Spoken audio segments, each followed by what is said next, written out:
Hi guys! Gagawa tayo today ng pako salad. Ito yung ating pako. Ayan guys. Binandian natin to. Tapos meron naman tayo ditong itlog na pula, kamatis at sibuyas. Yan guys ang ating ilalagay. Ayun.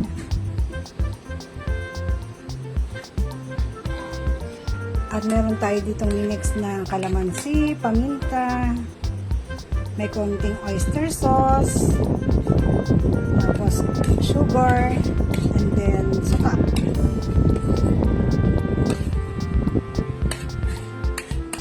Ganito lang guys ang paggagawa ng salad, pako salad. Ayan guys, at lalagyan na natin itong ating mix na dressing.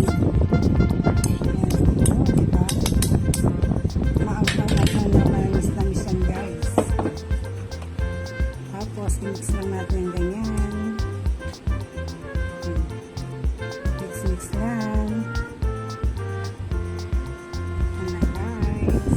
Ito na yung ating pako salad. Simple lang, pero masarap. Kaya gawa na rin kayo. Pako salad guys. Ayan.